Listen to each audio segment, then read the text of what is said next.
Hello good morning दोस्तों। हम बात करेंगे यहाँ पे बिहार भूमि सर्वे की और शुरू से लास्ट तक जो भी प्रक्रिया इसमें है उसकी बात करेंगे। और बहुत सारे ऐसे जो ज़मीन के मालिक हैं यानी कि रैयत हैं उनको पता नहीं है पूरा हर चीज़ डिटेल से। तो मैं इस वीडियो में पूरा डिटेल से बताऊंगा।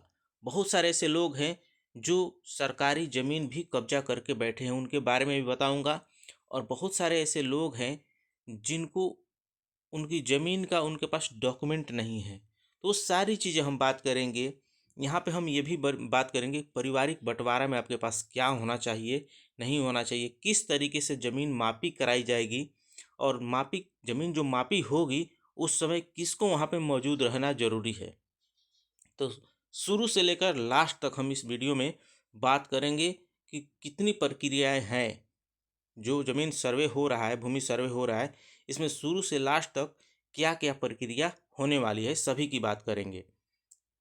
पारिवारिक बंटवारा के लिए रजिस्टर दस्तावेज जरूरी, यानी कि जो भी पारिवारिक बंटवारा है इसमें रजिस्टर दस्तावेज जरूरी है। जमीन मालिक ध्यान से इस नियम को, सारी चीज़ें जो बताऊंगा उसको आप ध्यान से देखें।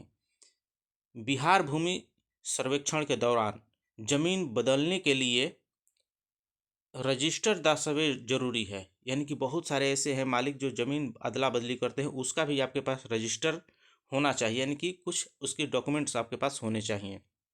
मौखिक समझौता मान्य नहीं होंगे, यानी कि जब आपने मौखिक समझौता करके अपना डॉक्यूमेंट बना लिया है तो वैसे मान्य नहीं होगा, आपको एक उसका रजिस्टर बनवाना पड़ेगा। स्वघोषणा के समय जमीन का रकबा, चौहद्दी, खेसरा की जानकारी, जमाबंदी की फोटोकॉपी, खतियान का नकल आदि देना अनिवार्य है। नए खतियान में खेसरा नंबर बदला रहेगा। जो भी नया खतियान आपका बनेगा उसमें खेसरा नंबर, प्लॉट नंबर, नक्शा सभी चीज़ें मिलेंगी, लेकिन बदल के वो रहेगा। यह जानकारी प्रभारी जिला बंदोबस्ती पदाधिकारी कमलेश प्रसाद ने दी है। तो सारी चीज़ें हम इसमें बात करेंगे। पारिवारिक बंटवारों का भी रजिस्टर दस्तावेज जरूरी है। जो मैं बोलूँगा अगर आप उसको नोट करना चाहते हैं, याद रखना चाहते हैं, उसको अच्छे से आप देखिए। अगर बंटवारा मौखिक है, बहुत सारे परिवार हैं जिसमें मौखिक बंटवारा हो गया है, तो संयुक्त खतियान बनेगा। यदि आपके पास रजिस्टर दस्तावेज नहीं है बंटवारे का, पारिवारिक बंटवारे का, तो मौखिक बंटवारा यदि हुआ है तो उसमें आपका संयुक्त खतियान बनेगा। सर्वेक्षण के दौरान जमीन बदलने का मौखिक समझौता मान्य नहीं होगा। यदि सर्वेक्षण हो रहा है, आपके पास रजिस्टर दस्तावेज आपने जमा नहीं किया है या उसमें नहीं दिखाया है, तो उसमें क्या होगा कि आपका खतियान जो बनेगा संयुक्त बनेगा। यानी कि पहले जिसके नाम से था उसमें सभी का नाम जोड़ करके बना दिया जाएगा संयुक्त खतियान।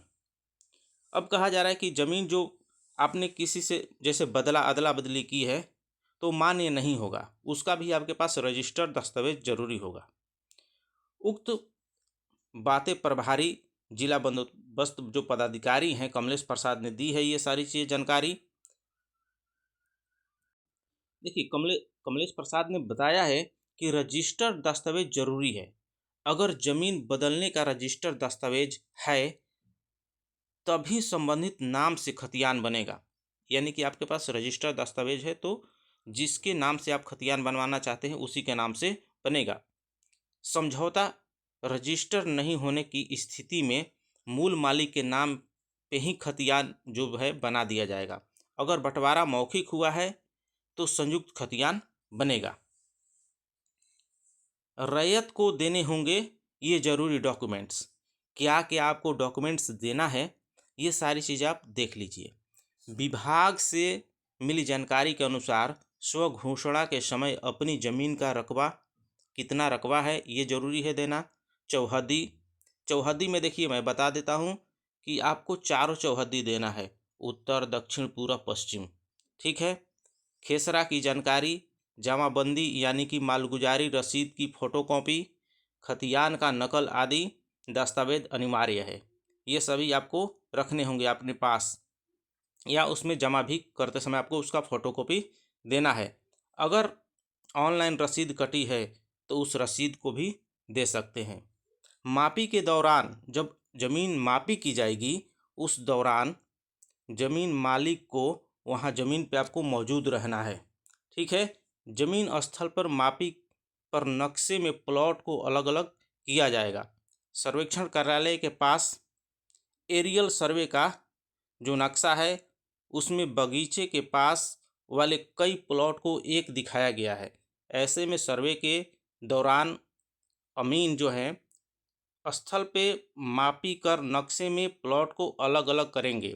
इस दौरान जमीन मालिक को जमीन पर रहना जरूरी होगा।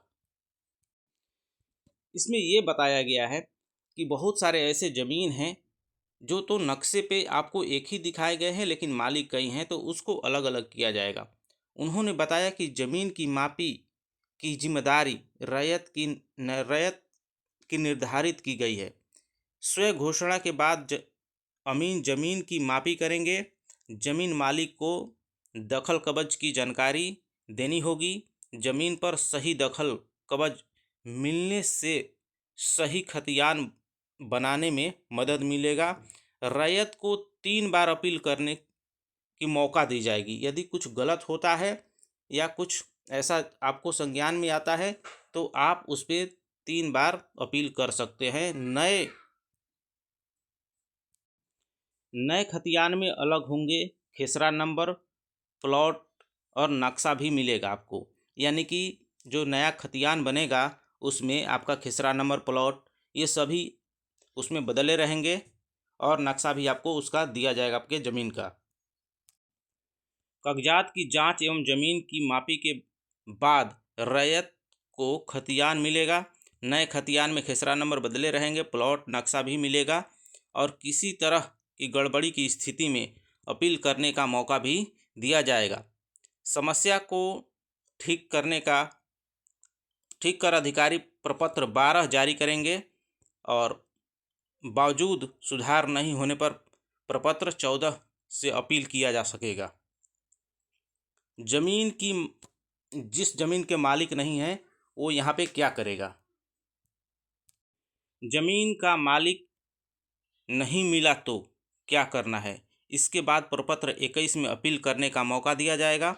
ऐसे ज़मीन जो जोत में हो और उससे संबंधित कोई कागजात नहीं है तो ऐसे में ज़मीन को मूल मालिक की खोज की जाएगी। जो मूल मालिक है वो खोज की जाएगी। जो जैसे मान लीजिए कोई आदमी ज़मीन जोत रहा है, वो उसका मालिक नहीं है और कोई दूसरा मालिक है तो उस मालिक की खोज की जाएगी। खोज में मूल मालिक के नहीं मिलने पे ज़मीन बिहार सरकार की घोषित कर दी जा सकती है। ऐसे में सरकारी ज़मीन हड़पने वाले के पसीने छूट रहे हैं। खासकर जो लाखों करोड़ों रुपए के मकान निर्माण कर लिए हैं, तो ऐसे लोग जो सरकारी ज़मीन पे मकान बना लिए हैं उनके लिए भी यहाँ पे बुरी खबर है। वो एकदम यहाँ पे सजग रहें।